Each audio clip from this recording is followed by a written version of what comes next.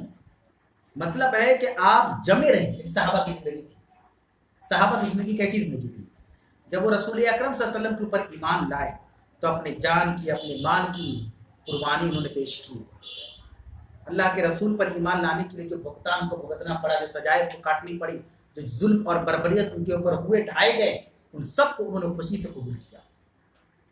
حضرت خباب رضی اللہ عنہ بڑے مشہور صحابی تھے، شروع میں مسلمان ہوئے تھے، شروع میں بھی ہجرت بھی نہیں ہوئی تھی. ان کو مکہ والے نے پکڑ لیا. ارے خباب تم کیسے پگھل گیا محمد کے اس بات پر؟ تم تو سمجھدار ہو، تمہارا قبیلہ، پورا خاندان بڑا بڑا ہے. انہوں نے کہا میں پگھلا نہیں ہوں، میں حق کو میں نے قبول کیا ہے. تو ان کو سولی پہ لٹکا دیا گیا. چلو جب حق پہ آئے ہو تو تھوڑا سزا بھی ہوگا، تو لوگ آؤ، کیسے چھوڑ دیں تم کو ہم. اس وقت اللہ کے رسول صلی اللہ علیہ وسلم مکہ کے اندر وانٹیڈ تھے، کھوجا جاتا کہاں ہے محمد. خباب سے کہا گیا کہ دیکھو تمہارے لیے عذاب جو ہے کم کر دیا جائے گا، یعنی سزا بتا دو محمد کہاں ہے، بس اتنا بتا دو، چھوڑ دیا جائے گا تم کو.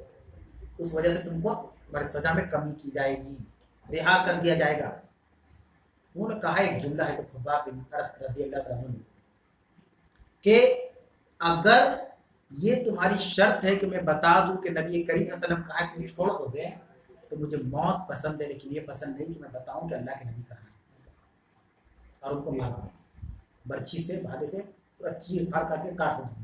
الحمدللہ ہم لوگ کو سب دن دیکھنے کی نوبت نہیں ہے. کتنا آرام ہے، آرام سے نماز پڑھ رہے، روزہ رکھ رہے ہیں، افطاری کر رہے، سحری کر رہے، عید منا رہے، بقرعید منا رہے، گھومنے جا رہے ہیں، آ رہے، کوئی پریشانی ہے ہم لوگوں کو. اس کے باوجود بھی ہم اللہ کی عبادت نہیں کر رہے، کوئی دقت نہیں، کوئی قربانی نہیں دینا ہے. ہم غیر مسلم گھرانے سے اٹھ کر نہیں آئے، ماشاءاللہ خاندانی مسلمان ہیں. دادا بھی مسلمان تھے، پردادا بھی مسلمان تھے، والد صاحب بھی مسلمان تھے، ہم بھی مسلمان ہیں، بچے بھی ہمارے مسلمان. اللہ کہہ رہا ہے کہ اس کو مضبوطی سے پکڑ لو. اور جب اللہ کے دین کو مضبوطی سے پکڑیں گے تو ایک نقطہ یاد رکھیے گا، بہت سے لوگ غلط فہمی کے شکار ہوتے ہیں. اچھا ہم نماز روزہ پڑھیں گے تو کوئی مصیبت نہیں، نماز روزہ کریں گے تو زیادہ مصیبت آئے گی. یہی تو آزمائش ہے. صحابہ پہ کیسے آئی؟ صحابہ کے ایمان کی طرح ہمارے ایمان تھوڑی نہ ہے. صحابہ جب مسلمان نہیں تھے تو بالکل ٹھیک تھے، جیسے اسلام قبول کیا کتنی پریشانی تھی. مثال میں نے آپ کو دی ہے خباب والی، ایک نقطہ ذہن میں بیٹھا لیں گے، جیسے ہم اللہ کا کام کریں گے، اللہ کے نبی صلی اللہ علیہ وسلم کی بات پر چلیں گے، ہم کو سب سے زیادہ پریشانی ہوگی.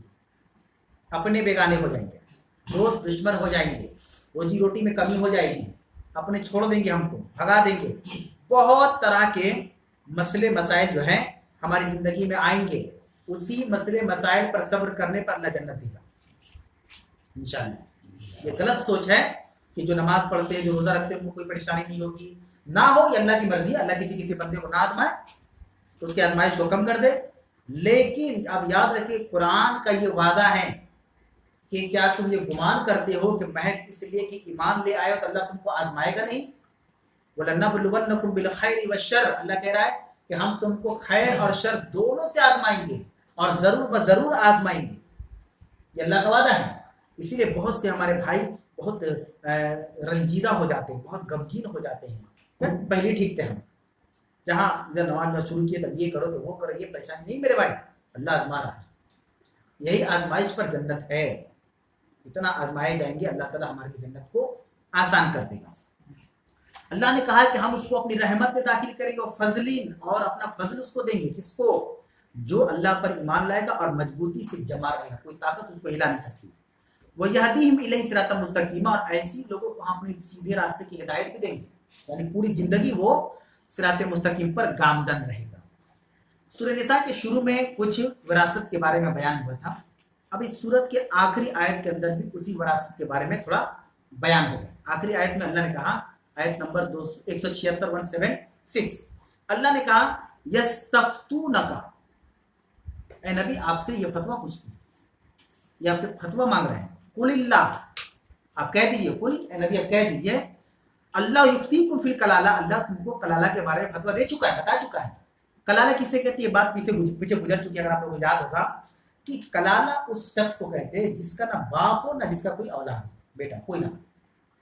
جیسے ایک آدمی ہے، اس کے باپ کا بھی انتقال ہو گیا، اب بیٹا بھی کوئی نہیں، پورا کلیئر، اگر اوپر نیچے کوئی نہیں، اس کو کلالہ کہا جاتا ہے.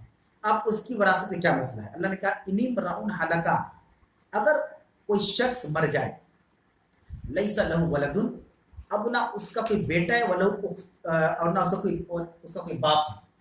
یہاں پر نص سے اللہ نے کہا کہ کوئی اس کا بیٹا نہ ہو، اور کنایت النص سے یعنی اشارے میں اللہ نے کہا کہ جس کا باپ بھی نہ ہو، ہے نا. ایک آدمی انتقال کر گیا، اب اس کا باپ بھی نہیں ہے اور اس کی اولاد بھی نہیں ہے، اس کی بہن ہے، فلاح ولہ اختن، یہ بہت اہم مسئلہ ہے، یاد رکھیے، ولہ اختن، اور اس کی ایک بہن ہے یا دو بہن ہے، تین بہن ہے بہرحال. ایک آدمی ہے، باپ بھی نہیں ہے، ماں بھی نہیں ہے، ادھر اولاد بھی نہیں ہے، لیکن اس کی بہن ہے اور اس کی پراپرٹی ہے. اب کیا ہوگا؟ اب کیسے کیا دیا جائے گا؟ اللہ کہہ رہا ہے فلاح نصف ما ترک، تو اس کی سارے پراپرٹی میں سے آدھا اس کی بہن کو چل جائے گا، آدھا جو نصف آدھا جو ہے اس کے بہن کو چل جائے گا. اب اس کے ہو سکتے بیوی وغیرہ ہو، ہے نا، یہ تو ہو سکتا ہے نا، باپ اور اولاد نہ ہو، بس یہ دو چیز جو اللہ نے کامن بات بیان کی، باپ نہ ہو اولاد نہ ہو، لیکن بہن ہے اس کی، تو اس کی پراپرٹی کا آدھا حصہ کہاں چل جائے گا؟ بہن کو. یہاں ایک نقطہ یاد رکھیے، ایسا ہمارے سماج میں دیکھا گیا ہے کہ کوئی آدمی زندگی بھر کام کیا لیکن اولاد سے محروم رہا، مطلب اس کی عورت باز تھی، اولاد نہیں ہوئی، ہے نا. اب وہ آدمی ریٹائرمنٹ کیا 60 سال میں، جو 65 سال میں، تو اس وقت اس کے ابا بھی انتقال کر گئے تھے، اولاد بھی نہیں ہوا لیکن بیوی تھی، تو اس کے مرنے کے بعد ساری دولت اس کی بیوی رہتی ہے، ہوتا نا ہمارے معاشرے میں، حالانکہ بہن ہے اس کی.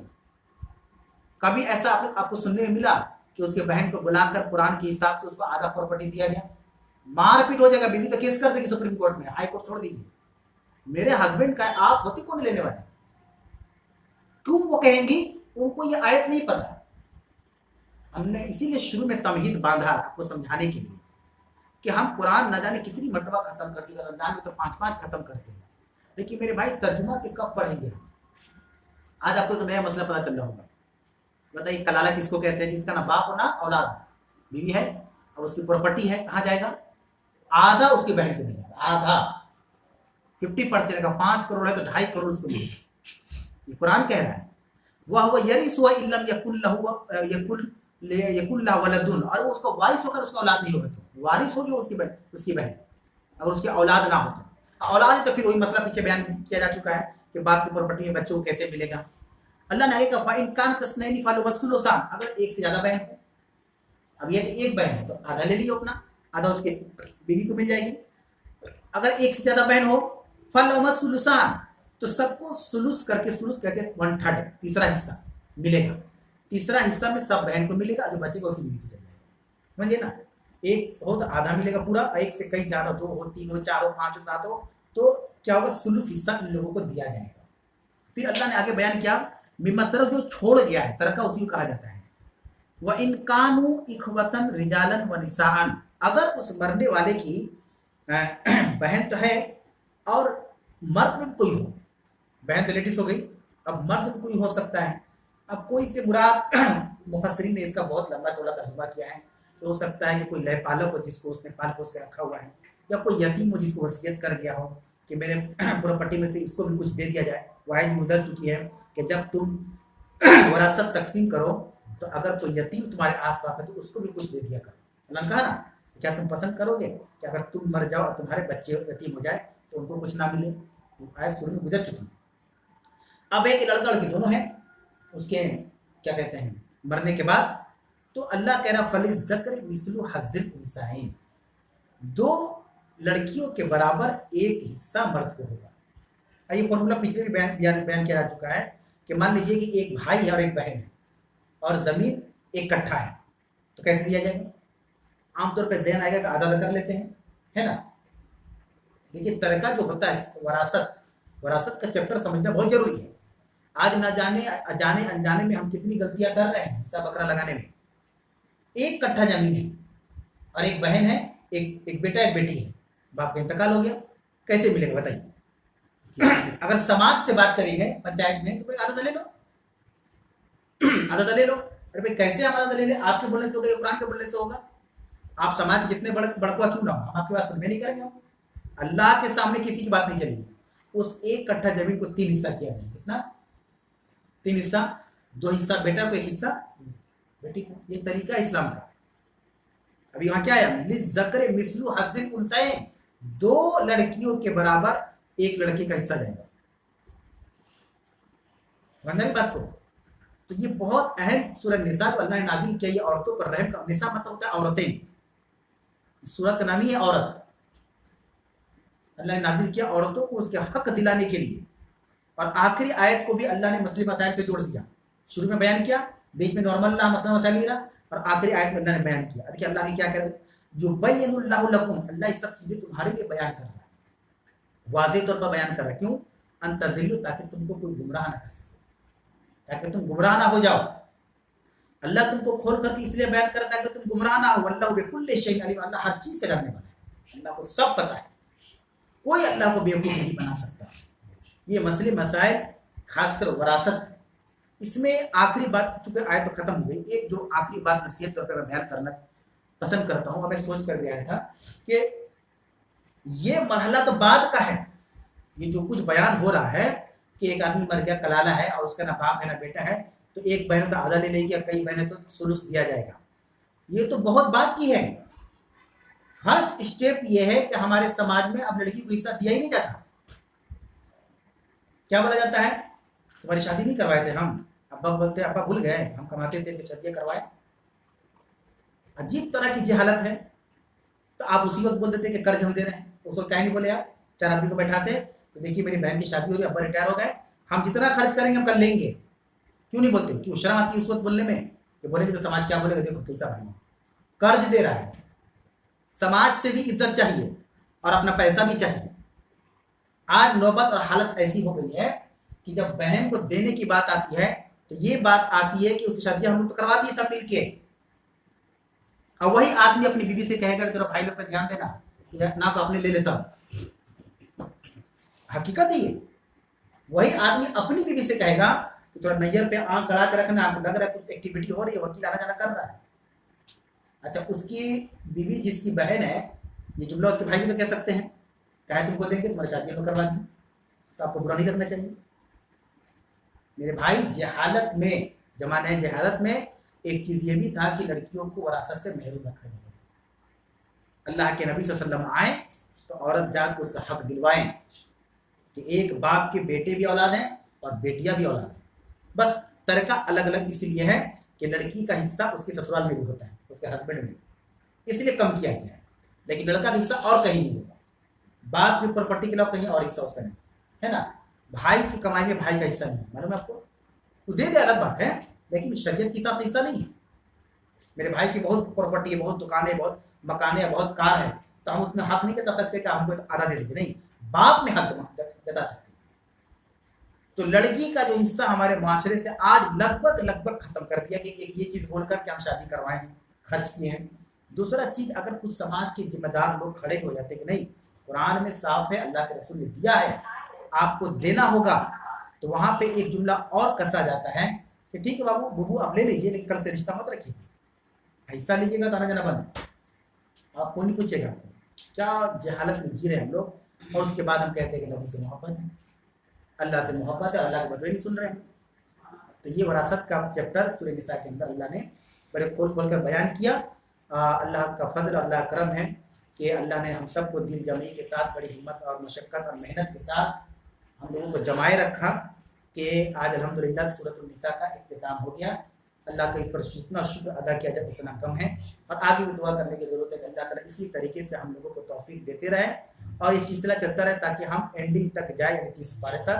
اور یہ بالکل اللہ کے فضل ہی سے ممکن ہے, اور اللہ کے فضل کے ساتھ ساتھ ہم لوگوں کی کوشش بھی ہونی چاہیے. اللہ سے دعا ہے کہ اللہ العالمین تو ہم تمام لوگوں کی حاضری کو قبول فرما لیں. اور جو سورہ النساء آج ختم ہوا ہے, اس بارے میں کوئی سوال ہو آن لائن یا آف لائن تو آپ لوگ پوچھ سکتے ہیں. مطلب کیسے کس طرح پتہ چلے کہ اللہ کی آزمائش سے آ جائے؟ دیکھیے سوال یہ کہ کوئی چیز انسان کے اوپر تکلیف یا مصیبت آ جائے, ہم پتہ کیسے لگائیں گے کہ وہ آزمائش ہے کہ عذاب ہے نا. دیکھیے ہر انسان اپنے اعمال سے باخبر ہے, ہر انسان کو اپنی نیکی اور بدی کے بارے میں پتہ ہے, یہ بتانے کی ضرورت نہیں. یہ الگ بات ہے کہ کوئی بھی آدمی گناہ کر کے نہیں بتائے گا کہ ہم گناہ کیے ہے نا. اس انسان کو پہلے احساس ہو جائے گا کہ جو چیزیں ہمارے ساتھ چل رہی ہے ہمارے گناہوں کی وجہ سے ہے کہ ہمارے آزمائش کی. یہ تو انسان پوچھ ہی نہیں سکتا, جیسے آپ کا سوال ہے. یہ اللہ کا ایک بہت بڑی نعمت ہے ہم لوگوں کے اوپر کہ تنہائی اور اندھیرے میں جو ہم گناہ کر رہے ہیں اللہ نے اس کو چھپا دیا ہے. اکیلے میں جو گناہ ہم کر رہے ہیں نا, تنہائی میں اندھیرے میں, اللہ نے اس کو چھپا دیا. اگر اللہ ظاہر کر دینا تو کوئی بھی شخص ایک دوسرے کو منہ نہیں دکھا پائے. اگر ہمارے اللہ برائیوں کو اجاگر کرتے سمجھا بھی؟ اب رہا سوال کہ اگر ہم کو پتہ ہے کہ ہم نیک عمل کر رہے ہیں اور ہم سے کوئی بڑے بڑے گناہ نہیں، جس کو کبیرہ کہا جاتا ہے، اور ہمارے ساتھ مصیبت ہے، تو ہم سمجھیں گے کہ اللہ آزما رہا ہے۔ اگر ہم کو پتہ ہے، مگر کیا پتہ ہے ہی کہ ہم برائی کر رہے ہیں، زنا کر رہے ہیں، غیبت کر رہے ہیں، چغلی کر رہے ہیں، جھوٹ بول رہے ہیں، ہاں سود کھا رہے ہیں، حرام کھا رہے ہیں، اور اس کے بعد کوئی مصیبت آئے گی تو ہم جانتے ہیں کہ ہمارے گناہوں کی کرتوت ہے۔ وما اصابکم من مصیبت فبما کسبت ایدی الناس، قرآن میں اللہ نے کہا کہ انسان کے اوپر جو مصیبت آتی ہے اس کے ہاتھوں کے کرتوت ہے۔ تو ہمیں پتہ ہے، ہمیں اپنے بارے میں زیادہ پتہ ہے، ہم سے زیادہ کون جان سکتا ہے میرے بارے میں، ہے نا؟ اس کا ٹائم ٹھیک ہے کوئی سوال نہیں؟ ٹھیک درس کے اختتام کا اعلان کیا جاتا ہے اس دعا کے ساتھ کہ اللہ تعالیٰ تو ہم سب کے حاضری سے قبول فرما لے، اور جو بھی صورت ختم ہوئی ہے، چاہے سورہ بقرہ ہے، سورہ نساء، جو بھی، اللہ ہمیں اس کے مطابق عمل کرنے کی توفیق عطا فرمائے۔ آمین وآخر دعوانا الحمدللہ رب العالمین۔ سبحان رب العزت عما یصفون وسلام علی المرسلین والحمد للہ رب العالمین۔ السلام علیکم ورحمۃ اللہ وبرکاتہ۔